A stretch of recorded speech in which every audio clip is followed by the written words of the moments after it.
Hello, everyone. Daren here. And oh my goodness, I'm excited for today's episode. It's a bonus episode that I was able to record with my friend Nathan Barry, the CEO and founder of ConvertKit, while we were at the recent 2023 Creator Economy Expo in Cleveland, Ohio. And my goodness, it was so cool because the team at ConvertKit reached out and asked if they could have this conversation between me and Nathan. He's promoting the ConvertKit partner network. And I said, absolutely, because I love Nathan. And as you'll hear in this conversation, I've been following him for a long, long time. So it was a really cool opportunity to chat and really go deep on some of the mindset pieces, some of the values that Nathan has. But today is a special bonus episode. It's probably a little longer than this podcast has been in recent weeks and months. And I hope you enjoy it because there's really a lot to take away from hearing from someone who's got values that have guided his creative journey for now, over a decade. We're probably pushing 20 years, maybe 15 or 20 years at this point between not only myself, but for Nathan. So it was an awesome conversation, and I apologize. We do reference like the video once or twice. Apparently, we were being recorded by another group that was there, and the video didn't work. So there is no video, only audio today, so don't go looking for the video stuff. But thank you for listening to this bonus episode. And if you're not a member of ConvertKit, if you're not using ConvertKit for your email, I highly recommend that you do so. It's the most creator-forward platform out there, in my opinion. I've been using ConvertKit since 2013 when it launched. Nathan was telling me that I'm one of the two longest continuous users of ConvertKit because I've been around for that long.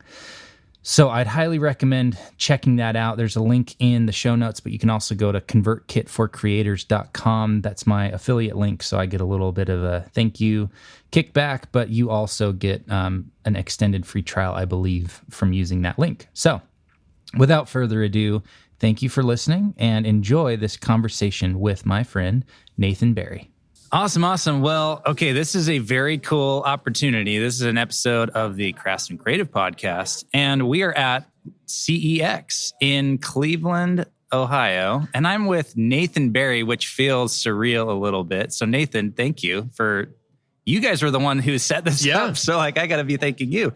So if you hear some background noise, we're in the middle of like a ballroom and a reception center and all the things. But we get to chat, and I've been looking forward to this since it was set up, but you have been, and I should show this now. I brought the book. You brought a copy of Authority. I'm holding a hardback copy of Authority that is signed because that's how long I've been following you and have been in the ecosystem of ConvertKit and following along. And so we've never really had a chance to chat like this. We met last year at Craft and Commerce, but now to be able to kind of pick your brain a little, which I hate that phrase. I shouldn't have said it, but to have a chat and to have some time set aside. Thank you. This is awesome. Okay, so here's where I'd love to start, because the thing I probably repeat the most in my content is that success is 80% mindset, only 20% strategy and skills.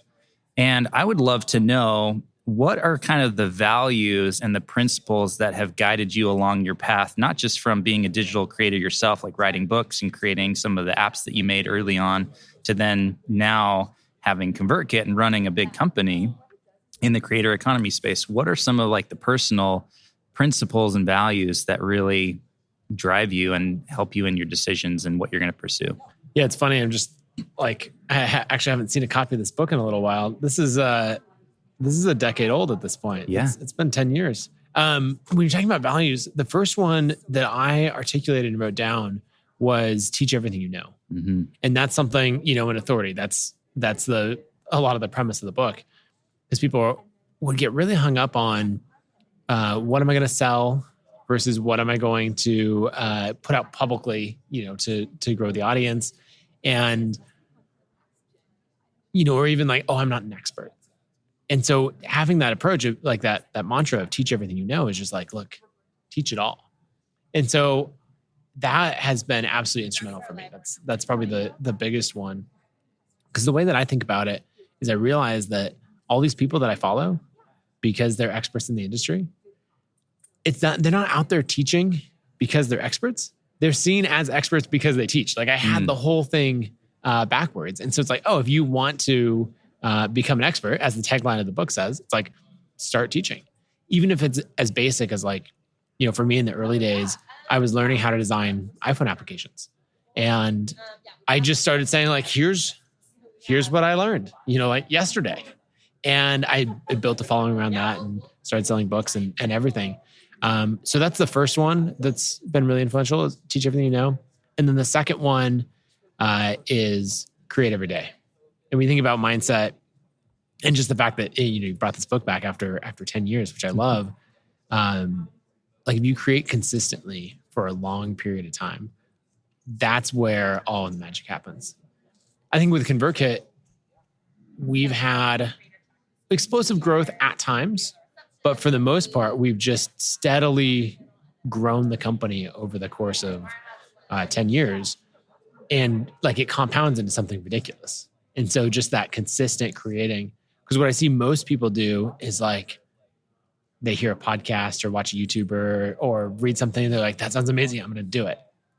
And then they dive in and, maybe they're excited for a weekend, maybe that carries over for a month. And then they're like, oh, being a creator wasn't for me. I'm like, oh, really? Tell me about it. I'm like, yeah, I worked on it and I couldn't get traction. I'm like, oh, well, what'd you do? And they're like, well, I worked on it every weekend for a month. And it's like, I think you're first every day, create every day. And then, not for a month, like create every day, show up consistently for 2 years, and then let's see what traction you get. So I think those two things, create every day and teach everything you know, are really the two like principles or founding values that I've built my entire creative career on. That is so cool to hear. And those are things that you have now like on t-shirts and wooden blocks behind you and your video. And like, it's clear that those have been your guiding principles. And so I wanted to spend some time on that. And it's interesting because we're here at a conference and you're going to hear 30 or 40 people speak at you and share ideas and tactics and things. And it's like, you can get so overwhelmed with options. And it's really about what's the one thing you want to take from this conference to implement every day for 2 years. Right. Because that's really the success. You look at every single person that I know and that we both follow on Twitter or LinkedIn or wherever on their newsletters. And they're just like, I just did it for as long as it took until it finally worked. And it does take that compounding. I've been following along because you're pretty open financially and about the business side of ConvertKit. Like getting to 20 million probably took longer than getting from 20 to 30 million a year. Yeah, absolutely. I think it's probably compounding. 7 years to 20 million in revenue and 3 from 20 to 35 million. Yeah. So yeah, pretty nuts. It numbers get bigger faster. Like compound growth is an amazing thing. Yeah. So with regard to whether you can even talk about it in your personal, because you still blog and you still are doing writing and stuff, but you could talk about it in ConvertKit too. But I'm curious, like what outcomes are you aiming for now? Like what's kind of the next milestone or what are you actually hoping to accomplish with the work that you're doing every day? Because I think that's something unique to creators where we want to have an impact on somebody. We want to change something with the work that we're doing. Mm-hmm. So what are those things for you that you're really passionate about having an impact on? Yeah, I mean, I love the creator industry, like just spending time with creators.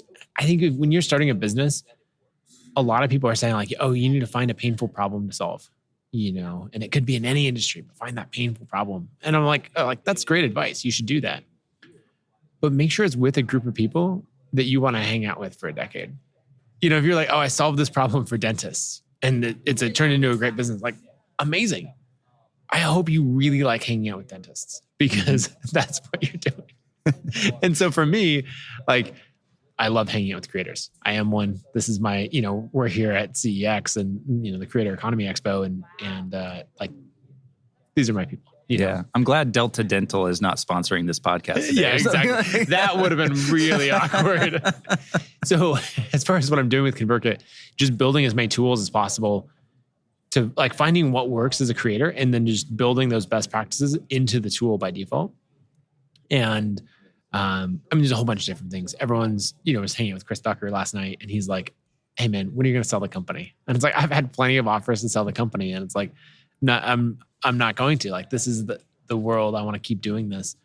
And so I think it's just having more ideas of things to build for creators and doing it at a different scale.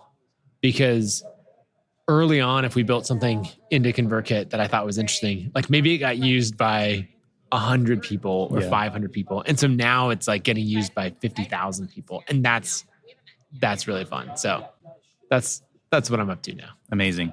I think it's so important for creators to realize that is such an important thing to figure out before you start.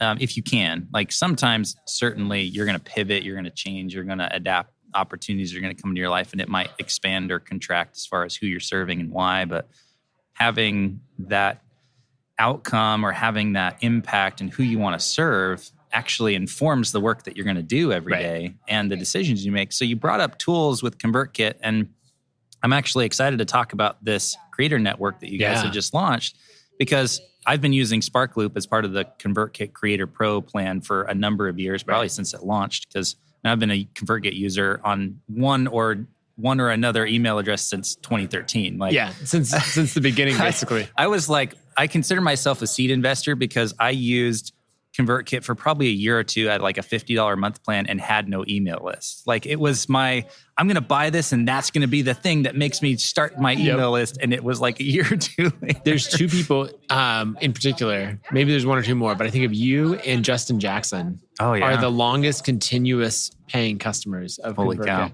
Like, That's Justin amazing. has you beat like just barely. Oh, sure. And I probably had a gap in there because I was like, wait, I've been paying for this for 2 years. And I just put $2,000 into ConvertKit stock, but I don't have any stock. Wait a minute.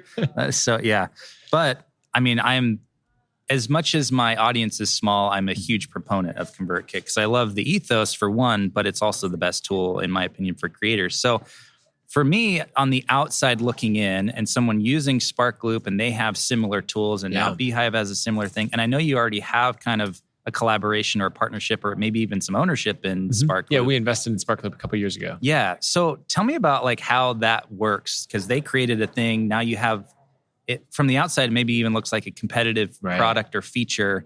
Why do it? And how do you kind of balance they're already doing it and we're working with them, we're partnered with them? Walk me through that. Yeah. So first, the creator network is this idea that really when I look back at my journey as a creator, all the most important moments came from connections with other creators, usually at a conference. You know, like I think back to a conference called the World Domination Summit in 2012. Is that Chris Guillebeau's event. And like that was foundational for me. And I didn't know anyone. I was not established as a creator and was like, okay, I just have to meet people. And so I went over and talked to these two guys and who ended up becoming great friends of mine. They built amazing businesses. And there was Caleb Wojcik and James Clear, who were just getting started and at the time. And like that turned into a mastermind group that then grew from there and people did, incredible things. And so what we were looking for is how do we build more of those moments into the product where being a creator and building an email list is no longer a solo activity. Like it's in multiplayer mode. And so what the feature is basically when someone subscribes to your newsletter, it pops up and says, hey, like, thanks for subscribing. Like also check out these other creators. And so you can have a little pod where basically you're all recommending each other. And it's been live. You've been in the alpha version of it, maybe for 6 weeks now or something like that. It's pretty new. And we've just been rolling it out. And so there's all kinds of things. Like Ryan Holiday is in it now. And I just got a testimonial from him because I was like, hey, like, how's this been working for you? And he texted me back and he said, here's a quote for your website. I was like, all right, what do you got? And he goes, the Creator Network has driven more subscribers for Daily Stoic than every other traffic source combined. And I was like, that's a good quote. Can you give me that on video? There you go. Well, and that's a newsletter with 500,000 readers now. It's massive. Yeah. So in that that's the offering and it's scaling quickly. But you asked about the dynamics with Sparkloop and how that works. So we invested in Sparkloop back when it was just a referral tool, and it made it so if you sign up for Creator Pro, you get that for free and had a whole deal with them. And then they built out kind of the feature they were next known for is Upscribe, which is this kind of functionality, but works with any email platform. And that was ultimately a long play for their real new product, which is their partner network. Right. And that's where you can refer to other creators and get paid for it. And the creators can say, hey, instead of giving Mark Zuckerberg a bunch of money to get subscribers on Facebook or Instagram, like I could pay other creators, say, hey, $2 for every engaged subscriber you send to me. And so that people are like, oh, is Creator Network and Sparkloop competing? And it's like, no. What Sparkloop is building is their partner network, and they need as much distribution as possible. And so we're making that happen where right now we just have the free subscribers, but coming out in about another month or so, we'll integrate with their partner network. And so you could both do free referrals and earn or spend through it. And so that's really the play there. That's amazing. Yeah, I personally have spent about $3,000 or $4,000 on the Upscribe stuff or the partner network. Yep. But I've also made about $3,000 from the partner network. So it's a really great way. A lot of people have written about, invest in it, but also strategically use your own Upscribe and your own referrals to push people to other networks. And it's been great. But I think what I loved about how you guys released it wasn't just, here's a feature, have fun. Mm-hmm. You guys have done it really methodically and thoughtfully where you said, we're going to invite, I don't know what it was, 25 or 50 or something like that. Yeah, I think 40. And you actually paired us up with people that you thought were a good fit. So I looked at the list that you guys connected me with, Austin, is it Belchak? I forget his last name. Austin Church. Yep, Austin Church. And Jeremy Enns, who I had known both of them, friends with both of them. Non-competitive, but collaborative things. And it was this really great, different feeling than what I got from Upscribe. Not saying I don't like the other tool. I use it every day, but it was such a more thoughtful way of launching it. And now that it's expanding out, I don't know if you're still kind of connecting people or partnering them and say, you should recommend each other, but it was such a cool aspect of the way you launched it.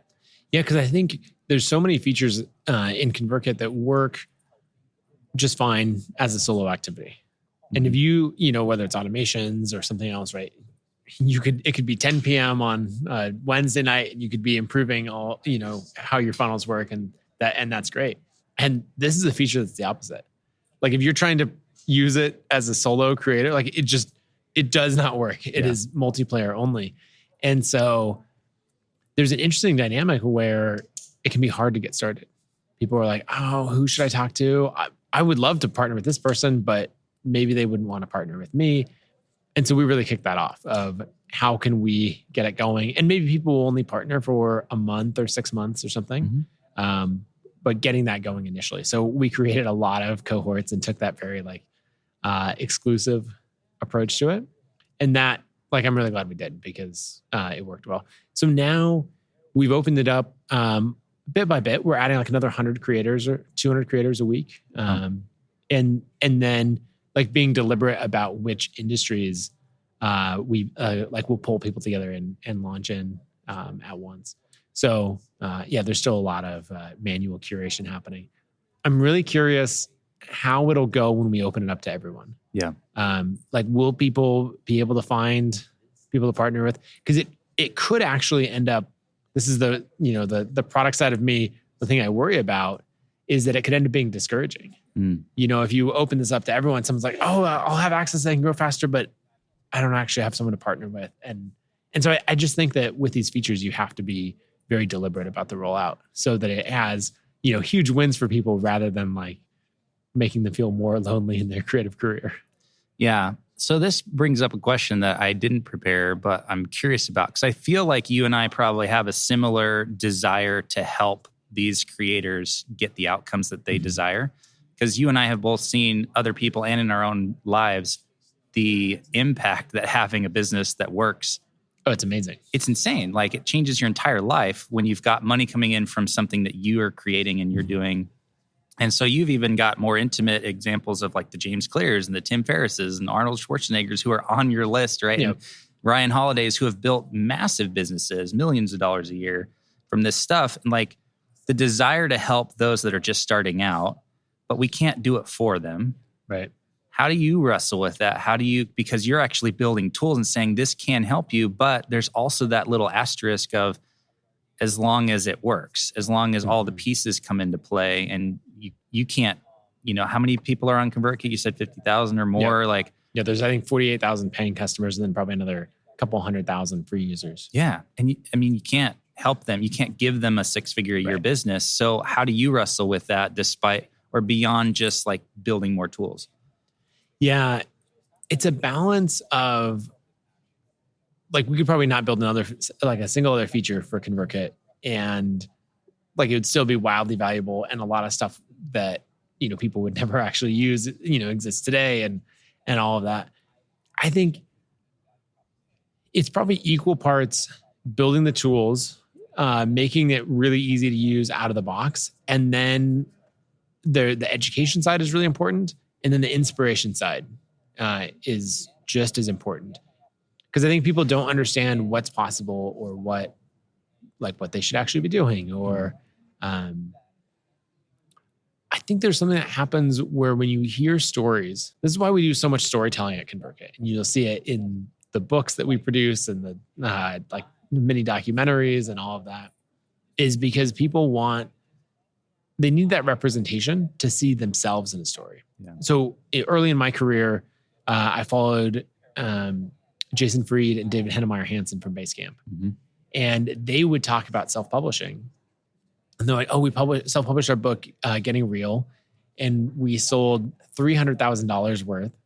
And this is in 2011 or 2010. And so why would anyone traditionally publish? This is so much better of a model. And nothing about that resonated with me. Yeah. Because it was like, sure, you can do that. You have 100,000, I don't know if it was even email subscribers, 100,000 RSS subscribers to your blog, right? You have this level of reach. Like, I didn't relate in any way. But a couple of years later, there were these two designers, Jared Drysdale and Sasha Grief, who they didn't know each other, but purely by chance, they self-published ebooks about design and launched in the exact same day. Oh, wow. And I remember seeing both these launch on Hacker News and on Twitter and looking at that. And there's this guy named Jason Cohen, who's the founder of WP Engine, which he scaled into a massive 2,000 employee business and all of that. It wasn't quite that big then, but he thought that was interesting. He invited both Sasha and Jared onto his blog and said hey, write guest posts, because they each had very different pricing methods. Yeah, and he was write a guest post about why your pricing method was better than the other person's. And so they both did. And what was fascinating to me is I think one of them had made $6,000 in 48 hours, and the other had made $8,000 in 48 hours. And I saw them and I was like, oh, that could be me. Because they were designers, it was self-published, it was launched to a small audience. It was exactly me. And so the Basecamp example didn't resonate at all, because they were a whole level above.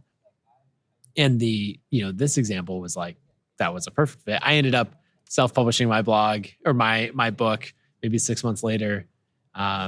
And I later came back on Jason Cohen's and wrote a whole article about pricing strategy of why I in fact had a better pricing strategy, really from combining them. I remember that blog because it was the 3-tiered strategy. And what did you do, 40 or something in sales? Or was it even more than that? So in the first 24 hours, I did 12 grand in sales. And then the first week was 20. And then took out from there. And you did 3 books in pretty short order, right? I did. 2 design ones, and then Authority was your third, right? Yep. Yeah, I had this habit that I'd built up that I learned from Chris Gillibo of writing 1,000 words a day, no matter what. I ended up building, getting to 600 days in a row. But when we're talking about how to help creators, that final leg that I think is really important is telling stories that someone can see themselves in. Because you just never know what story people are going to be oh yeah, well, she can do that because of whatever. He can do that because he has this advantage. And then someone goes, oh, that could be me. And I think that's such a powerful moment when someone sees a story and says, that could be me. And then they make it happen. And so that's why, with ConvertKit, we focus a lot on the storytelling side of it. Yeah. That sounds like a good title for a ConvertKit podcast. That could be me. I like that. Awesome, that's man. Good. So here's a inside baseball question, because one thing that was frustrating for me using other tools as far as Upscribe and referrals and stuff like that is I noticed a precipitous drop in my subscriber engagement. My average open rates before implementing that tool were 50 to 53% every week. Yep. And I have a weekly newsletter, been doing it for a long time. I just crossed issue 100. So like Nice. I have data. And then every single week as new subscribers were coming in, it was like 50%, 49, 48, 43, 37. And I'm like, I got to stop. So I literally paused the other tool and was like, okay, I'm spending money. I've got all these like 2,000 new subscribers. Right. This is amazing, but not if they're not engaging. And then I even sent an email newsletter out where I said, send 2 versions, send one to that group and one to the original group. The original group was still at like 51, 52%. The other one was 25.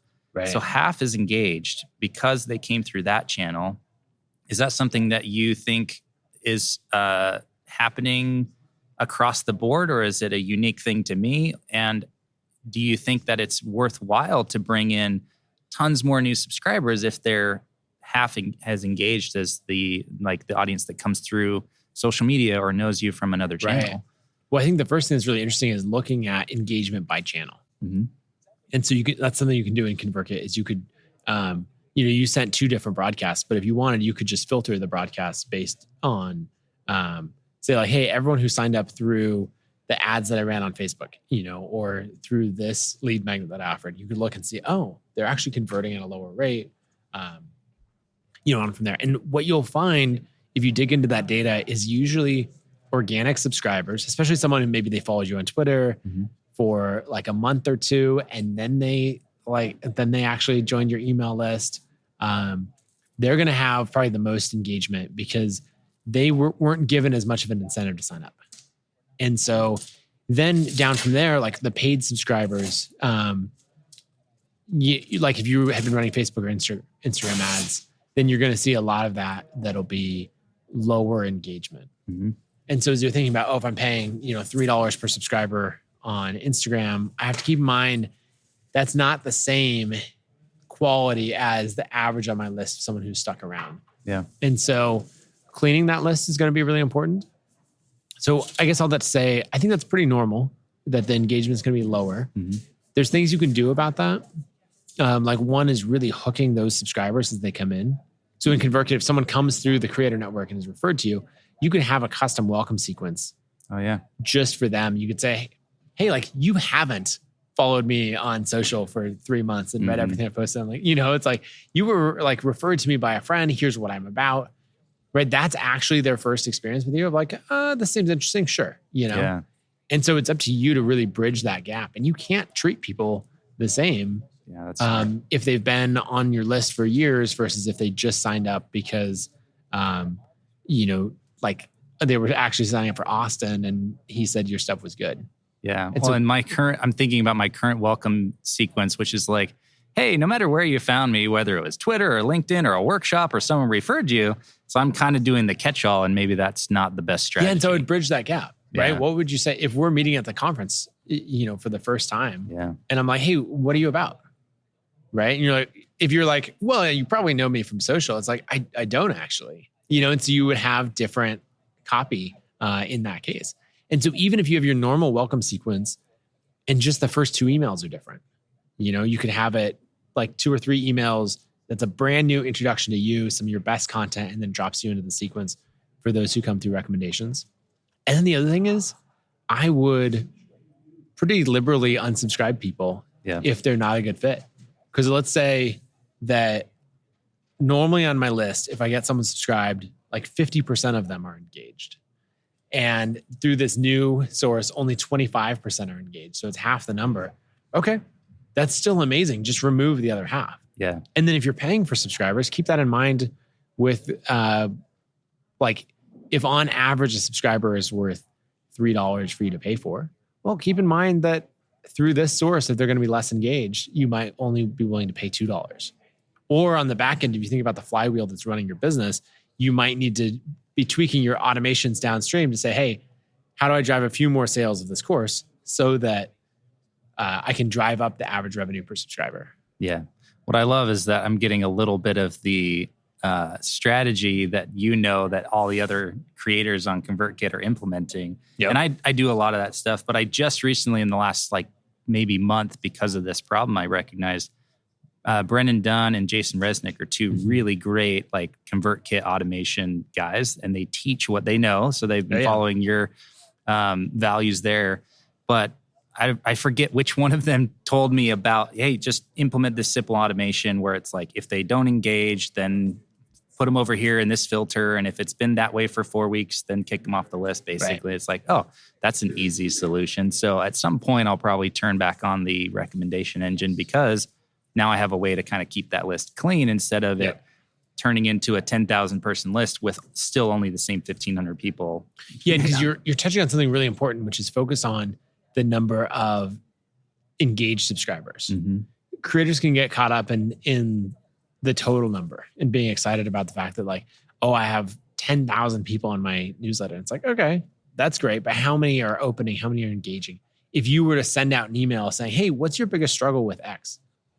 Would you get 5 replies or would you get, 100 replies? Mm-hmm. And what you want is that really engaged list. And so like, feel free to delete people off of the list if they're just not opening or engaging.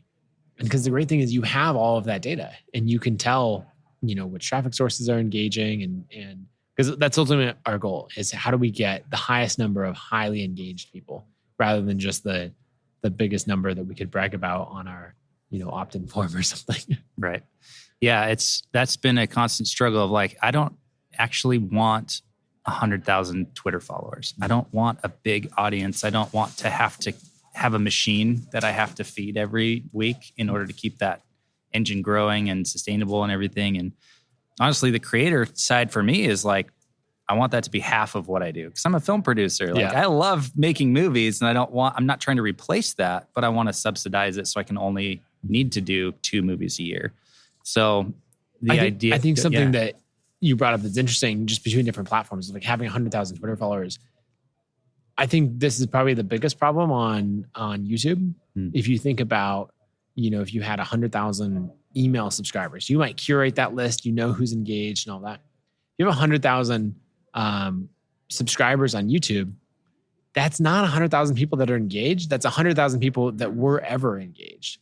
And so you run into this problem where creators actually get pretty discouraged on YouTube because maybe over the course of 10 years, they've built an audience to 100, 200, 300,000. But if they put out a video, it's only getting 10,000 views, And they're like, is the content not good? And it's really like, no. Those people, they might have moved on with their life. They might have followed you for design content and they're no longer a designer. They might, whatever it is, they might be following, your parenting content and their kids have grown up, and they're like, it's not necessarily about you, but these other channels don't have a way. Like I have 100,000 followers on Twitter and I would love a way to trim it, to trim out the bots and to trim out all of that. And there's no way to do it, and so email is really the only channel that you can actually go, but who's in my tribe and trim it down to just those people. Yeah. So with just a few minutes that we have left, the big question that I'm wrestling with right now, and not really wrestling because I am putting out content around this. I actually did a feature with ConvertKit just a few months ago about how I did big numbers and revenue with a small audience of less than 2,000 email subscribers, because that's kind of how I've built and optimized my business. But what advice do you have for those that maybe are at the 1,000 to 5,000 subscriber range? So they've been doing it long enough to where they're not just starting out. Right. They've managed to reach that big milestone of your first 1,000. They should be bringing in some revenue at this point, but maybe it's not 6 figures a year. What are you seeing, or what kind of advice do you have for the creator in that phase of life to help them where they can still find success, but they don't, it doesn't have to wait until they have an email list like Ryan Holiday or James Clear with 1 million people on it? Yeah, I think a big thing in that is really thinking about what you can sell to your audience. So there's a ton of different ways that you could monetize. If people are like, I'm going to go to sponsorships, I'm going to go to these other things. And really there's going to be a big difference in revenue per subscriber. So sponsorships at a small audience size generally don't make sense unless you have a very high paying niche. If you ran like a small list for high net worth investors, right? Sponsorships are probably, highly valuable to that. But if you're targeting, I don't know what the industry is, but something where people may not have a lot of money to spend, you're probably not going to do well through sponsorships. I think the thing that small creators can do really well to earn a lot is have multiple products. So where it makes sense that someone might buy your book for $30 and then they might buy a course from you for $100 or $200 and then up from there, maybe even coaching or consulting services. If you have that product ladder that someone could work up where one, it's not like, oh, I bought the only thing that I could possibly buy from Daren and there's not a reason that I would like buy it a second time. And so it's like, even if I'm the biggest fan of your content, like I have no way to give you more money, right? Give people a way to give you more money. And so I think that implementing additional like coaching services on top, at the high end, that's going to be really effective. And then in the products that you're selling, have multiple price tiers. Because what you do is you really capture as much revenue from each subscriber as possible. Because I might come in and be like, oh, I'd happily buy something from you for $20, $30, $50. But like, there's no way I can pay $200 or $500. Mm-hmm. And someone else might be like, $500 to learn this? Absolutely no problem. Like, I'm in. And so what you can do, instead of deciding, okay, we're going $500 and we're excluding all these people who couldn't afford to pay that, or we're going $30 and, or $50 and we're just leaving all this potential money on the table, you can actually have the best of both worlds. And so this is especially true if you are selling training that's going to be used by businesses, like teaching people skills that make money to people who have money, I think is a really good thing. And so what happens in that is if someone's using the company credit card to pay, like figure out what in your industry, what are people allowed to put on the company credit card under their education budget or something else, and charge that. Because if I'm looking at it and I'm like, oh, there's package A for $100 or package B for $250, and I think that B is going to help me get my job done a little faster and I'm paying with a company credit card, rounds to the same number. They're both under the threshold of what I have to go ask for permission to spend. Mm-hmm. And there's this idea of people are like, oh, why would people pay for content that you could get for free on the internet? And a friend of mine, Patrick McKenzie, talks about how no HR department or no boss wants to write a payroll check where the memo line is researching free stuff on the internet. Because it's not free, right? You just paid someone $100,000 a year and they're like, oh, I'm just Googling stuff. And it's like, no, buy the course, learn that in much less time from the experts.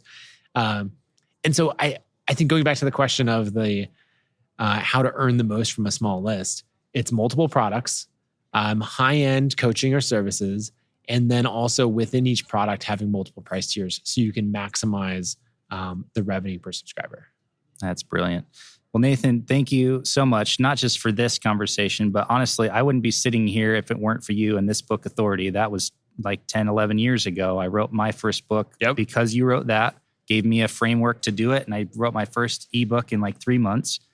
I did my second book, which was the first time I did a physical copy in 2017. And my third book was last year. It released right before CEX. Mm-hmm. And I used it combined with like Joe's advice and some other people's advice around how to use books in this creator economy space. And, now I'm here as a speaker this year. I'm having these opportunities because all of this. And honestly, it would I can draw a direct line to your influence, your writing back in the day over 10 years ago. So thank you so much for that impact you've had on me in my career. I love it. Is there any other things you'd want to shout out or have people go find out more about you and ConvertKit? No, I think that's awesome. Like one of the best things about creating content and tools and all that is when people actually use it for the desired outcome. Because with Authority, I discovered this. Yeah, it wasn't the first, but, to discover by any means, but, it was new to me. And I'm like, does everyone else know that you can create an audience online and like make money from this and you don't have to show up to a job you hate and like you can be location independent and everything else. And so actually just hearing that like, yep, the system works. I put it into practice and that it had that impact is awesome. As far as all my stuff, I guess I have a podcast called The Nathan Barry Show where I do interviews like this. And then everyone should go use ConvertKit. If you're building an audience as a creator, that's who we built the tool for. Amazing. Thanks so much. Yeah, thank you. All right. Again, I hope you enjoyed that bonus episode between me and Nathan Barry. Oh my gosh, so much fun to chat with him and to be able to sit down and spend some time with him like that. And in about a week and a half from now, I'm going to go see him again at the Craft and Commerce conference up in Boise, Idaho that ConvertKit puts on. So it's been a cool month or two of hanging out with creators and connecting with people that I've followed online for a long time. So thank you again for listening. And if you have not yet gone and attended one of my free workshops, I highly, highly recommend that you do so. So if you're aspiring to be a full-time creator, whether it's, like myself, where you got a little side hustle, you're writing books, you're creating podcasts, you have a newsletter, or you've got aspirations like Nathan to start a $30+ million a year revenue company with 60 remote employees, and anywhere in between, I highly recommend that you check out one of my workshops. Just go to workshops.craftsandcreative.co. I run them every month, and it's really a great way to get an overview of my 5-part framework for building creative businesses. I've spent the last few years really diving into how does this stuff work, because I've always wanted to have revenue from being a creator, from writing, from producing content and things like that.